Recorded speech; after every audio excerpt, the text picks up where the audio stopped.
Welcome to CIA। दोस्तों आज हम लोग यूपीएससी सिविल सर्विसेज एग्जामिनेशन का सीसेट पेपर जिसे आप सामान्य रूप से सामान्य अध्ययन पेपर 2 के रूप में जानते हैं, इसके पेपर पर डिस्कस करेंगे। प्रीवियस ईयर पेपर सबसे पहले डिस्कस कर लें तो ज़्यादा अच्छा रहेगा ताकि पैटर्न पता चला जाए। और इसको लेकर के जो मार्केट में जो हुआ है कि ये बहुत ही टफ क्वेश्चन पूछा जाता है, क्वालिफाइंग मार्क्स भी बहुत सारे स्टूडेंट नहीं एक्वायर कर पाते हैं, तो इस डर को सबसे पहले हम भगाने का प्रयास करेंगे।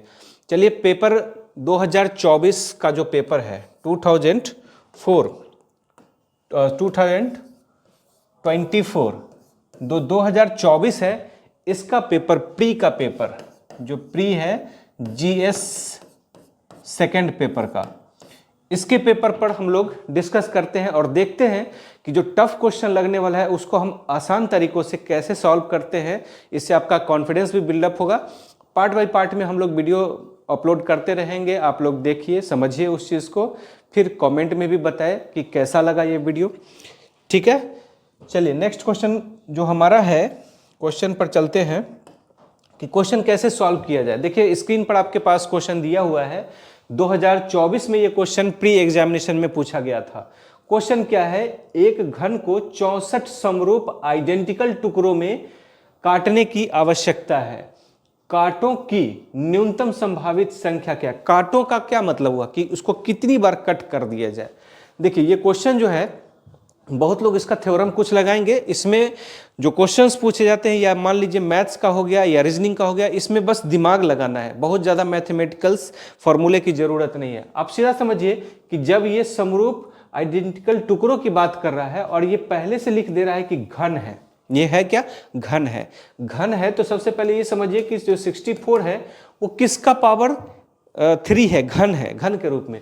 तो ये हम समझते हैं कि 4 का पावर ये 3 होता है।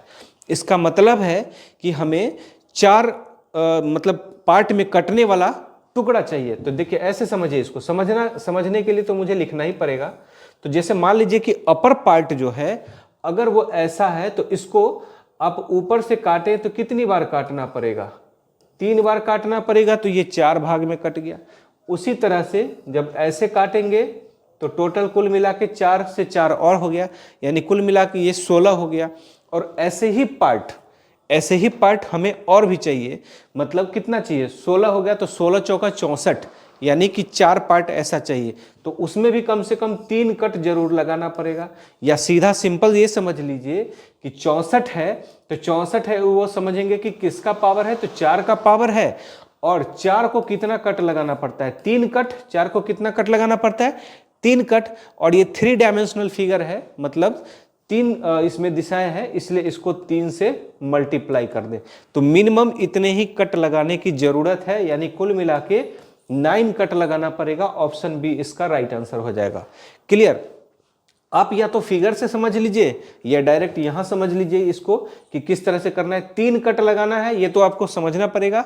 और 3 डायमेंशनल फिगर है, इसलिए 3 से मल्टीप्लाई कर दीजिए, यानी कुल मिला के 9 कट्स। इंग्लिश में है, what is the list possible number of the cuts required to cut a cube into 64 identical pieces। तो इसका आंसर हो जाएगा 9। समझ में आ रहा है क्वेश्चन? बहुत ही सिंपल क्वेश्चन था। 2024 में ये क्वेश्चन पूछा गया है प्री एग्जामिनेशन में।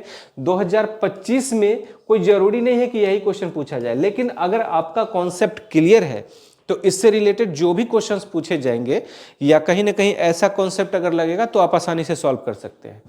चलिए नेक्स्ट क्वेश्चन की तरफ चलते हैं। नेक्स्ट क्वेश्चन देखिए यहां पर लिखा हुआ है व्यंजक 5 star 4 plus star 3 plus star 2 plus star 1 में स्टार को प्लस माइनस और गुणा, 3 साइन है यहां पर, में से प्रत्येक अधिक से अधिक 2 बार चुना जाता है। अधिक से अधिक 2 बार चुनना है, मिनिमम आप 1 बार भी चुन सकते हैं, कोई दिक्कत नहीं है। व्यंजक का न्यूनतम ऋणोत्तर मान क्या है? ऋणोत्तर मान का मतलब है कि निगेटिव मान नहीं होना चाहिए। 0 आ सकता है लेकिन निगेटिव नहीं आना चाहिए।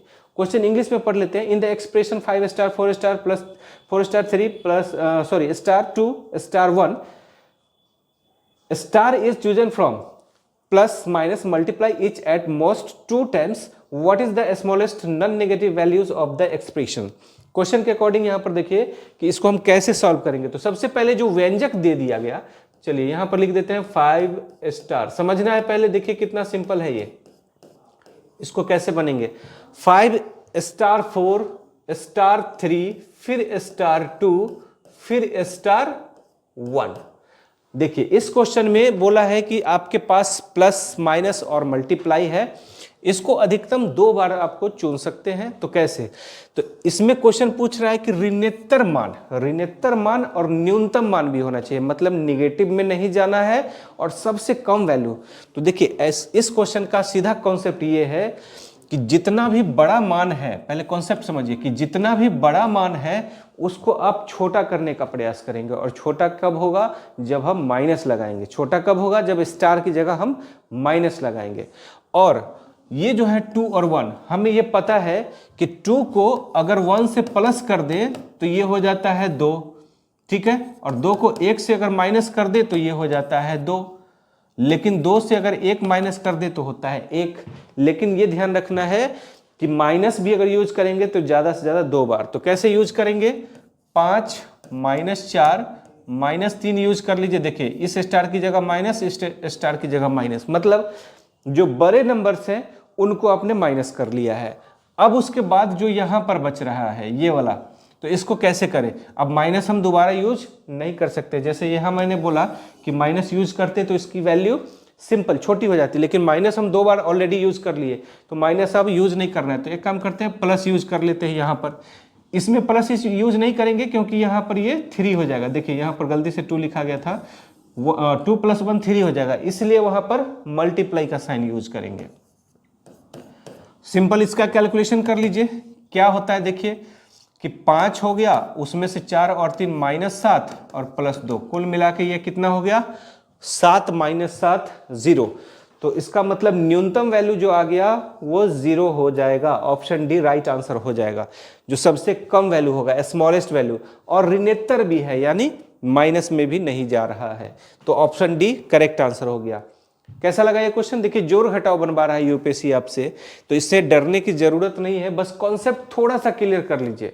एग्जामिनेशन में आप आराम से, दिमाग खुला हुआ रहे तो आराम से बन जाएगा कि छोटा वैल्यू का रहा है, मतलब बड़े को ही डायरेक्ट पहले छोटा बनाए, ठीक है, और आराम से क्वेश्चन सॉल्व करें। चलिए नेक्स्ट क्वेश्चन की तरफ चलते हैं। नेक्स्ट क्वेश्चन क्या है, एक निश्चित संख्यक व्यक्ति एक कार्य को 6 के दिनों में पूरा कर सकते हैं, जहां के एक धन पूर्णांक संख्या है। व्यक्तियों की संख्या में कितने प्रतिशत की वृद्धि की जाए ताकि यह कार्य 5 के दिनों में पूरा हो जाए। यानी व्यक्ति की संख्या पूछ रहा है, पहले 6 के दिन में कर रहा था, अब बोल रहा है कि व्यक्ति बढ़ेगा तो कम दिन लगेगा ना, तो उसको 5 के दिनों में पूरा कर दिया जाए। और ऑप्शन आपके पास दिया हुआ है। देखिए क्वेश्चन ये टोटल कुल मिला के ये 4 लाइन का है, यहाँ इंग्लिश में 5 लाइन है, 5 से भी थोड़ा ज्यादा हो गया है। तो दिखने से तो लग रहा है कि ये बहुत टफ क्वेश्चन है, बनाने में काफी टाइम लगेगा, लेकिन ये है बहुत आसान। देखिए कैसे, क्वेश्चन बोल रहा है कि एक कार्य को 6 के, मतलब इसको हम x और y के रूप में पहले दिमाग में सेट कर लीजिए कि 2 तरह का कंडीशन है। तो एक हो गया x कंडीशन और दूसरा हो गया y कंडीशन। अब यहां पर दिन लिख दीजिए, इंग्लिश में डे लिख लीजिए, और उसके बाद यहां पर डे लिखा हुआ है, उसके बाद लिख लीजिए व्यक्ति यानी नंबर ऑफ मेन। तो मैन लिख देते हैं या मेन लिख लीजिए, दोनों में से कुछ भी, इतना ऐसे लिख लीजिए समझने के लिए। अब सीधा समझिए, अगर एक काम को अगर एक दिन में करना है तो मान लीजिए 10 आदमी को लगाते हैं, तो 10 आदमी को ही अगर लगा देंगे तो एक ही दिन में काम खत्म हो जाएगा। यानी एक काम को 10 दिन अगर एक आदमी करेगा तो कितना लगेगा, 10 दिन। अगर उसको एक ही दिन में कराना चाह रहे हैं तो 10 आदमी को लगा दीजिए, एक दिन में कंप्लीट हो जाएगा। इसका ये मतलब हुआ कि आदमी और दिन दोनों में उल्टा रिलेशन होता है। अगर आदमी बढ़ रहा है तो दिनों की संख्या घट जाएगी, और आदमी कम हो रहा है तो दिनों की संख्या बढ़ जाएगी, ठीक है, दोनों में उल्टा रिलेशन है। तो यहां डे पहले लग रहा था 6 के, ठीक है, पहले कितना लग रहा था 6 के, और अब कितना लगना है, मतलब 5 के। अरे समझ में, पहले लग रहा था 6 के, अब लग रहा है 5 के। तो डे में और मैन में उल्टा रिलेशन होता है, तो ये चला जाएगा यहां, यानी कि 5 के और यहां 6 के। इसका मतलब आदमी, यहां देखो क्या लिख रहा है कि संख्या में कितने प्रतिशत की वृद्धि की जाए। तो पहले 5 के लोग लग रहा था, तो अब 6 के लोग लग रहे हैं। तो इसका मतलब बढ़ा कितना, कुल मिला के बढ़ा ये के, और ये जो वृद्धि है वो कितने पर है, 5k पर है। इसका मतलब 5 पर एक वृद्धि है तो 100 पर कितना होगा, 20, सिंपल 20% आंसर हो जाएगा ऑप्शन सी। कैसे, तो यहां पर लिख देते हैं हम इंक्रीज, या मान लीजिए कि वृद्धि प्रतिशत, ये टोटल के बढ़ रहा है, कितने पर बढ़ रहा है, 5k पर, तो यहां पर लिख देते हैं 5k। और परसेंटेज निकालने के लिए 100% करना पड़ता है, k से k कट गया, 5 से ये 20 टाइम में कट गया 100, यानी कुल मिला के 20% लोग बढ़ेंगे।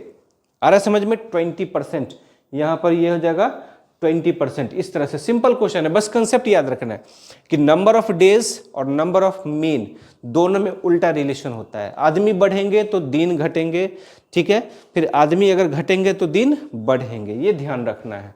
चलिए नेक्स्ट क्वेश्चन की तरफ चलते हैं।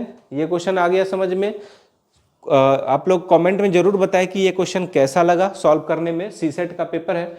देखिए नेक्स्ट क्वेश्चन है, गुणनफल है यहाँ पर कि 1 का पावर 2 है, फिर 2 का पावर 4 है, 3 का पावर 6 है, 4 का पावर 8 है, डैश डैश 25, 25 का पावर 50 है, से प्राप्त पूर्णांक के अंत में कितने क्रमागत शून्य होंगे। ठीक है, जिन लोगों को क्वेश्चन दिखने में अगर ये लग रहा है कि नहीं समझ में आ रहा है, छोटा छोटा लग रहा है, तो आप क्वेश्चन पेपर भी लेकर के देख लीजिए तो आपको समझ में आ जाएगा। और नहीं तो यहाँ पर लिखा हुआ है 25 का पावर, मैं थोड़ा सा लिख दे रहा हूं इसको। देखिए क्वेश्चन ये था, बोल रहा है कि पूर्णांक के अंत में कितने क्रमागत शून्य, मतलब इसको मल्टीप्लाई किया जाए तो लास्ट में 0 0 0 ऐसे करके आएगा, वो कितने जीरो होंगे ये बताना है। तो देखिए जीरो कौन लाता है, जीरो लाता है 5, जीरो कौन लाता है 5, कैसे, तो 5 को अगर हम 2 से मल्टीप्लाई कर दें तो 5 2 जा 10, जीरो आया कि नहीं फर्स्ट प्लेस पे, बिल्कुल आया। तो जितने 5 होंगे, देखिए सम संख्या की इसमें कमी नहीं है, बहुत सारे, ठीक है, सम संख्या है, बहुत सारे होंगे, तो इसका मतलब हमें गिनना क्या है 5, कि टोटल 5 कितने हैं, जितने 5 होंगे उतने ही जीरो होंगे। तो 5 कितना है ये आप समझिए, 5 कहाँ कहाँ आ सकता है, तो 1 का पावर 2, 2 का पावर 4, 3 का पावर, मतलब जितना बेस है पावर उसका दुगुना है, ये बात समझना है। अरे समझ, पैटर्न देखिए यहाँ पर 4 का पावर 8, तो इसका मतलब जितना बेस होगा, आधार होगा, पावर यानी एक्सपोनेंट उतना ही उसका दुगना होगा। तो 1 2 3 4, ये 5 नहीं ला रहा है, 5 क्या क्या ला रहा है, तो 5, इसका पावर कितने हो जाएंगे, 10 हो जाएगा। उसके बाद क्या आ रहा है, 6 7 8 9 10, 10 देखिए 10 में जो है 10 का पावर हो जाएगा 20, इसमें क्या है 5 गुना 2, इसमें 5 तो आ ही रहा है ना, 5 तो इसमें आ रहा है। फिर उसके बाद क्या लग सकता है, 11 12 13 14 नहीं आएगा, 15, 15 का पावर कितना होगा 30, इसमें देखिए 5 गुना 3, 5 तो आ रहा है इसमें। इसी तरह आ जाएगा 20, 20 का पावर हो जाएगा 40 और 5 गुना 4, और यहाँ 25 का पावर है 50, 25 को आप लिख सकते हैं 5 गुना 5। अब 5 यहाँ से गिन लीजिए, जितना 5 होगा उतने ही जीरो होंगे, सिंपल। तो देखिए इस वाले में 5 कितना है, यहाँ पर 5 कितना है, 10 का पावर 20 है, इसका मतलब 5 का पावर 20 होगा, तो कुल मिला के इसमें कितने 5 हो जाएंगे 20, क्लियर। दूसरा देखिए यहाँ भी 5 है, ये 30 बार आएगा, तो टोटल कितने 5 हो जाएंगे, 30 हो जाएंगे 30, इसमें कितने 5 हो जाएंगे 40, इसमें कितने 5 हो जाएंगे 40, जितना पावर होगा ना उतना ही होगा। उसी तरह आप देखिए 5 यहाँ 2 2 बार है, तो दोनों 5, ये 5 50 बार आएगा, ये 5 भी 50 बार आएगा, यानी कि कुल मिला के 50 + 50 100 बार आएगा, तो कुल मिला के ये 100 बार आएगा। तो अब बताइए कि कितना आ गया, टोटल कितना आ गया। और ये वाला काउंट हम लोगों ने नहीं किया, ये वाला काउंट किया, ये 5 जो है ये भी 10 बार आएगा, ये भी काउंट कर रहा था, ये छूट गया था, काउंट कीजिए अब। तो कितना होगा 10 20 30 30 30 60 और 40, 100 और 100 200, कुल मिला के कितने आ जाएंगे 200। कितना सिंपल क्वेश्चन है ये, इस क्वेश्चन में ज़्यादा दिमाग लगाना ही नहीं है, मुझे बस समझाने के लिए इतना लिखना पड़ता है। अगर मान लो मैं प्रैक्टिस में हूँ और एग्जामिनेशन दे रहा हूँ तो इतना मैं थोड़ी लिखूंगा, बस यहाँ पर सीधे जाऊँगा और कैलकुलेट कर लिया कि कितना है, इसमें 5 है तो ये 100 हो जाएगा, और उसी हिसाब से डिसेंडिंग ऑर्डर में लिख दूंगा कि हाँ कैसे ये चल रहा है सिस्टम। आ रहा समझ में, 5 कहाँ है, तो ऑप्शन डी इसका राइट आंसर हो जाएगा। ऑप्शन में आप लोग कमेंट में जरूर बताएं कि ये क्वेश्चन कैसा लगा, किस तरह से लग रहा है ये क्लासेस, ठीक है। चलिए नेक्स्ट क्वेश्चन की तरफ चलते हैं हम लोग। देखिए ये तो टोटल लगभग 7 लाइन का क्वेश्चन है, ये लगभग 7 लाइन का क्वेश्चन है। समझना है कि ये क्वेश्चन कैसे सॉल्व किया जा सकता है। पहले क्वेश्चन पढ़ लेते हैं।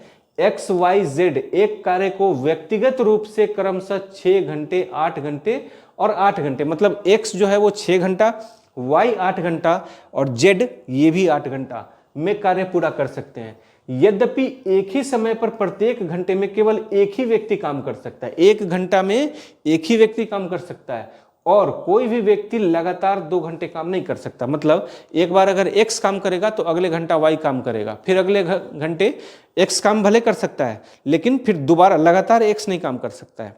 ठीक है, कुछ गैप होना चाहिए, लगातार 2 घंटे काम नहीं कर सकता। क्वेश्चन के अकॉर्डिंग सभी कार्य को पूरा करने में लगाया जाता है, काम को कार्य करने में सभी को लगाया जाता है, एक्स वाई जेड तीनों को लगाया जाता है। इस कार्य को पूरा करने में न्यूनतम कितना समय लगेगा? देखिए समय तो जो लगेगा वो तो हम बना ही सकते हैं, लेकिन यूपीएससी हमेशा ये पूछता है, थोड़ा टिपिकल टाइप का क्वेश्चन पूछ देगा कि न्यूनतम कितना होगा, अधिकतम कितना होगा। तो क्वेश्चन के हिसाब से यहाँ न्यूनतम समय कितना लगेगा इसके बारे में बात करना है और ये सब दे दिया है, कंडीशन आपको दे दिया है। तो देखिए इसको हम बनाएंगे कैसे। तो सबसे पहले लिख लीजिए, एसएससी स्टाइल में थोड़ा सा तो लिखना ही पड़ेगा। अगर आपको नहीं समझ में आ रहा है एसएससी स्टाइल तो मैं बता देता हूं कि कैसे सॉल्व होगा। पहले देखिए एक्स 6 घंटे में काम कर रहा है, वाई 8 घंटे में काम कर रहा है और जेड भी 8 घंटे में काम कर रहा है। सिंपल। अब इसमें 6, 8 और 8 इन सब का लॉसा लघुत्तम समावर्तक यानी एलसीएम जिसको बोलते हैं वो निकाल लेते हैं। तो कितना हो जाता है? 24। टोटल कितना हो जाएगा? 24। यानी कौन सा ऐसा नंबर है जिसको सबसे छोटा नंबर जिसको 6 और 8 दोनों डिवाइड कर सकता है? तो वो है हमारा 24। अब 24 में 6 से भाग दे दीजिए तो 6 चौका 24, पहाड़े तो इतना याद होना ही चाहिए। 3 चौका 24, फिर इसमें 3 चौका 24।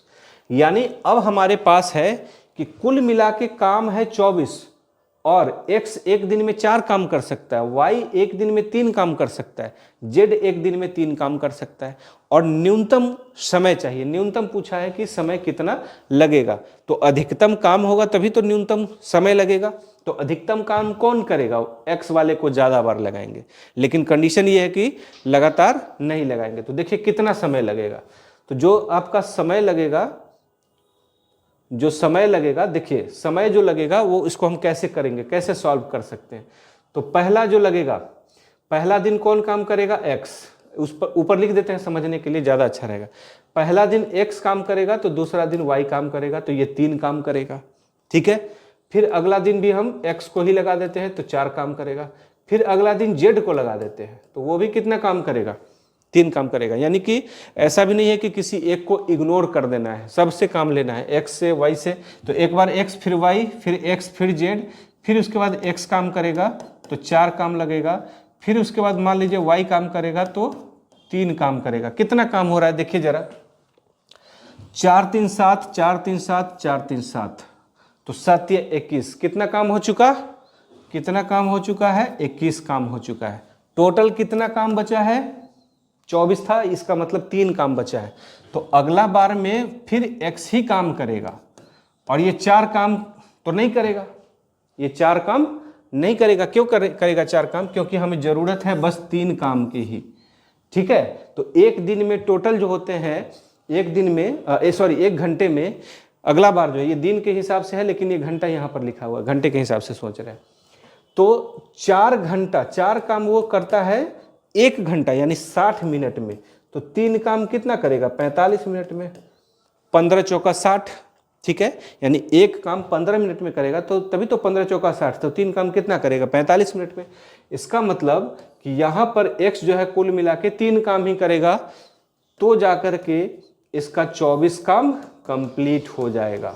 तो कितने समय लगे? तो देखिए 1 घंटा, 2 घंटा, 3 घंटा, 4 घंटा, 5 घंटा, 6 घंटा, यानी 6 घंटा यानी 6 आवर्स तो लगे ही, प्लस 45 मिनट्स भी एक्स्ट्रा लग जाएगा, यानी 45 मिनट भी एक्स्ट्रा लग जाएगा, यानी 6 घंटे 45 मिनट। ऑप्शन सी यहाँ पर करेक्ट आंसर हो जाएगा, 6 घंटे 45 मिनट। क्वेश्चन इसी हिसाब से हम लोगों को बनाना है।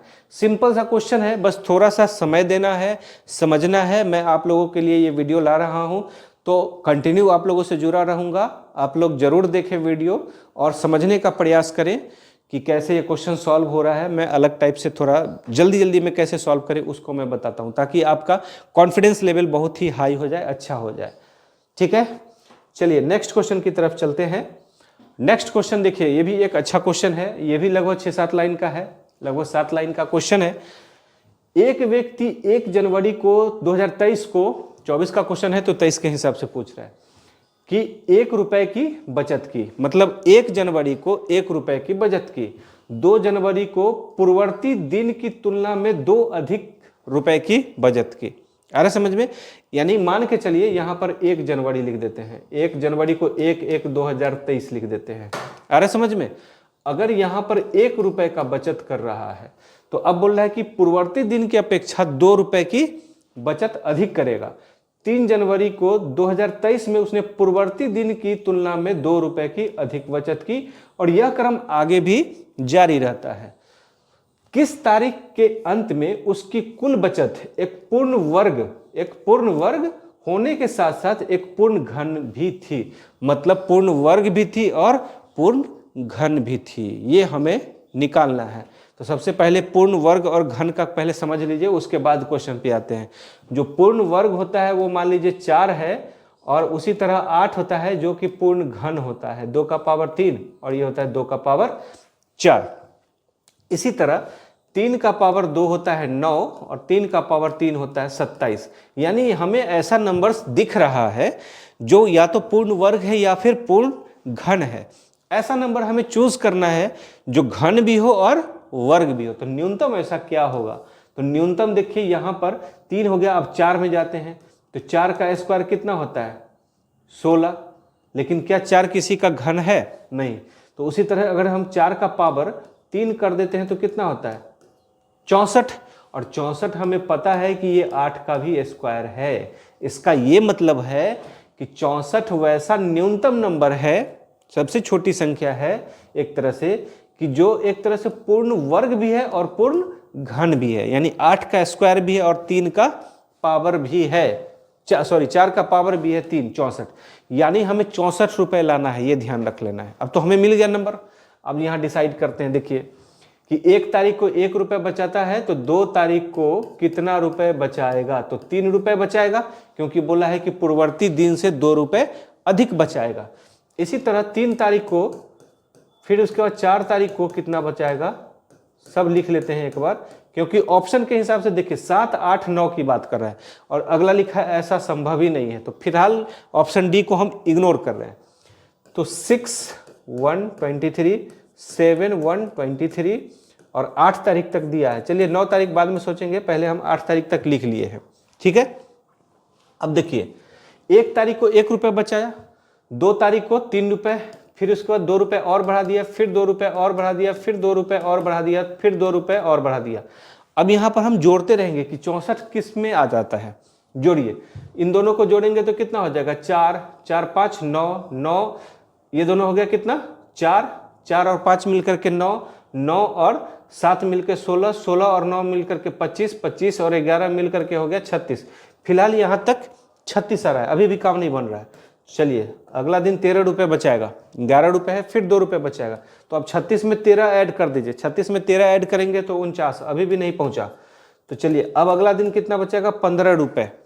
तो 15 रुपये 49 में जोड़ देंगे तो ये हो जाता है 64, 64। हमें 64 की ही जरूरत थी। क्यों? क्योंकि ये वर्ग भी है पूर्ण और घन भी है। तो 64 रुपये पूर्ण वर्ग भी है और घन भी है। तो कितने तारीख को आया ये? 8 तारीख को। हम आगे भी देखते, अगर 8 तारीख को नहीं होता तो फिर 9 तारीख भी लगाते ऑप्शन। तो देख लेते कौन सा ऑप्शन है। तो यहां हमें पता चलता है कि 8 जनवरी 2023 ये हमारा राइट आंसर है। कितना सिंपल है ये। मैं लिखा इसलिए क्योंकि आपको समझना है। आप यहाँ 1 और एग्जामिनेशन में जब सॉल्व करेंगे तो 1 और 2023 को आप इग्नोर करेंगे, 1, 2, 3 करके डैश दे करके आप लिख लीजिए ताकि मिस्टेक ना हो।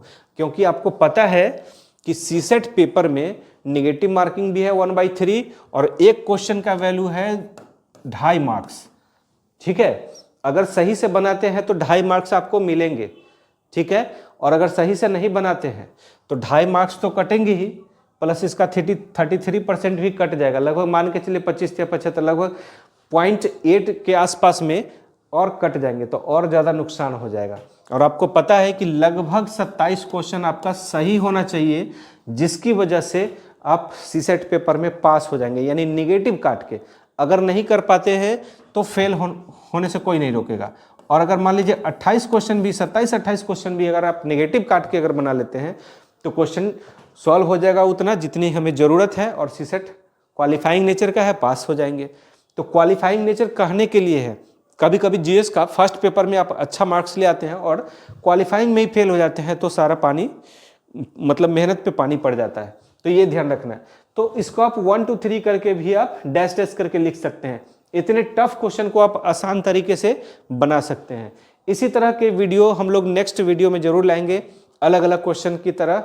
और इसका जो बचा हुआ क्वेश्चंस है 2024 का, वो हम नेक्स्ट वीडियो में लाएंगे और बहुत आसानी तरीके से क्वेश्चन सॉल्व करेंगे। और आप लोग हमारा वीडियो देखिए, चैनल जरूर सब्सक्राइब कर ले, वीडियो लाइक कर ले, शेयर करें। तब तक के लिए धन्यवाद।